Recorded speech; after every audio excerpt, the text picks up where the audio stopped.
Hey, in this video, I'm going to talk about why mesh tape fails. And yes, it definitely does sometimes, but I'm going to show you why if you do it right, it doesn't. Right after this.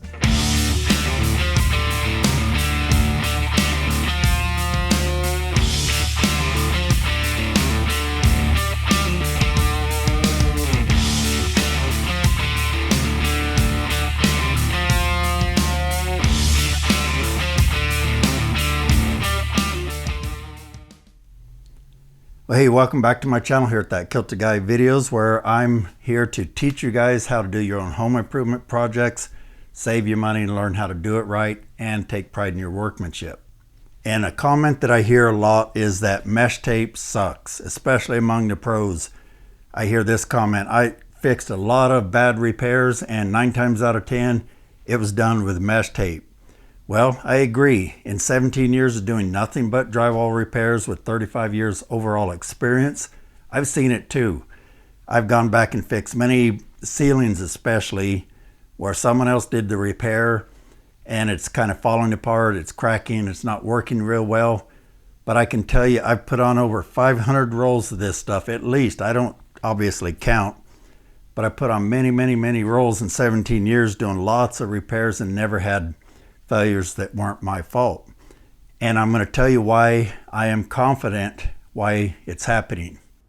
But first, hey, I recently hit 100,000 subscribers and I'm giving away over $1,700 in free items. This goes on until May 8th of 2021.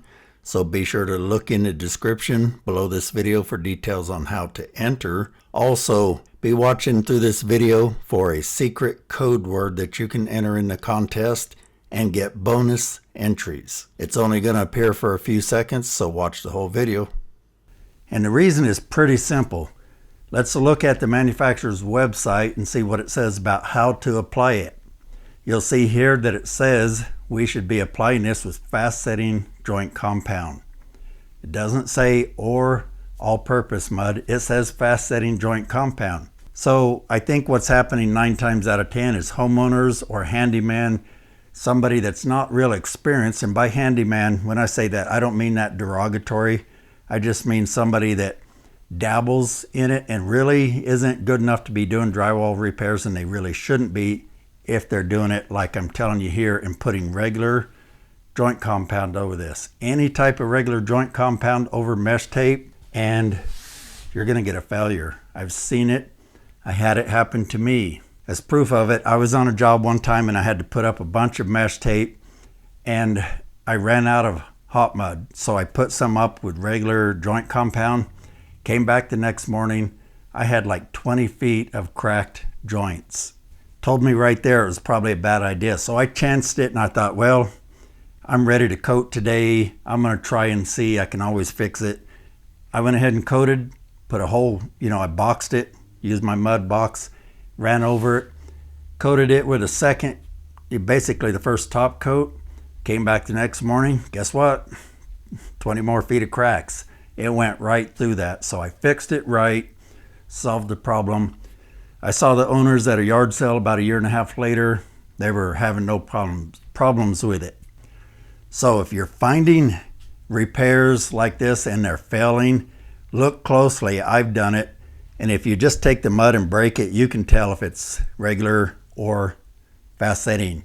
Fast setting dries a lot harder. It's a lot tougher to break. You can just kind of tell when you're peeling it off. If it peels off pretty easy and it's breaking up into little chunks, that was just regular all-purpose. Big mistake. So if you use this with a fast setting joint compound, you're not going to have problems if you follow all the other guidelines of make sure it's stuck well. Put your first coat on of fast setting joint compound. Then after that, go to your regular either heavyweight or lightweight joint compound. I prefer the lightweight, but it doesn't matter at that point. It's just how you get that first coat on there. Hey, let me know if that helps you out in the comments down below and what your experience has been. And be sure to click the thumbs up, comment, all that good stuff. And I look forward to seeing you guys on the next video. In the meantime, check out these other videos popping up. I'll see you on the next one. Take care, everybody.